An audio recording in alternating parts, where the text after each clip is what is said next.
May also be controlled by taking an oral hypoglycemic agent, because again, you have too much sugar in your body. So we're going to take medication which is hypoglycemic to prevent hyperglycemia if diet and exercise doesn't work.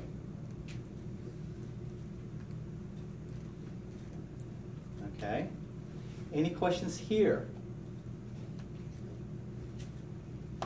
So here's diabetes mellitus. It's associated with or produced by other medical condition or syndromes. So diabetes can also be caused by pancreatic disease, because remember, that's where the insulin comes from. So you may have pancreatic disease.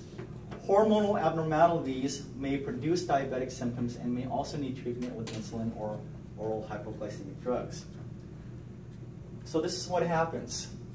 Remember, I said last week with diabetes, the fluctuation of blood sugar levels, which your brain operates on, is just like basically flipping the switch on and off. On, off, on, off, on, off, or blowing the balloon. What happens here is that eventually your vessels start to lose its elasticity, okay, with this influx or fluctuation of the pressure changes. And when it loses its elasticity, it can no longer receive or send blood back to the heart adequately. Does that make sense? So now you have pooling. When you have pooling and there's a lack of supply to your, especially your lower extremities because it's furthest away from the heart, lack of oxygen and nutrition, you start to get necrosis. This actually isn't too bad, guys. I've seen legs that were black. I've smelled feet that were just, if you've ever smelled any necrosed or dead tissue, it is one of the most nauseating things you can smell. And I have a good sense of smell, and I don't have a gag reflex. But when I see something and smell something that's dark and nasty and oozing with pus, that's when my gag reflex kicks in. Okay, because there's not a lot of things that get me sick. Okay, but this is what happens. Lack of oxygen, lack of nutrients, yes. How would you treat that? You hope that what they do is they put stuff around the patient's leg that causes the squeezing of the venous and the arteries to send blood and return blood from the lower extremities. Isn't it like a leg compression sock? Yeah, it's like there's compression machines, there's compression socks, things like that.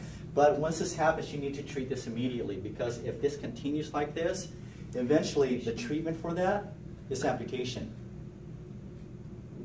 Yeah. How they reach to this point? I mean, how they let it stay there to get to this? People are stubborn.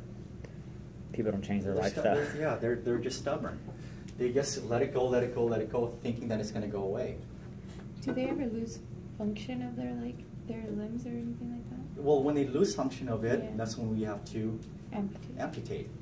Yeah, because with my grandfather, he had this symptom, but he had it in his upper legs. Mm-hmm. So he was still able to move it, but he wasn't far along. So. Yeah, if it was upper, that you can usually be okay. They're giving like hypoglycemic and different types of blood pressure medication. But it's in the lower parts of it that's more problematic. If it's like towards the knees and here in the upper limbs, Yeah. that's a lot more controllable than it is if it's distal. But to go back to answer your questions, a lot of them are stubborn. I mean, oh, it'll get better. Or I hate hospitals, right? How many guys actually go to the doctor when you're feeling sick? Okay, there's only a few of us, but most of us, what do? What do? Wait for it to get better. We wait for it to get better. And if it doesn't get better, you're still hoping that you get better, right? And when do you go to the hospital? When you're dying. Okay, and you can't take it anymore. So that's normally what happens.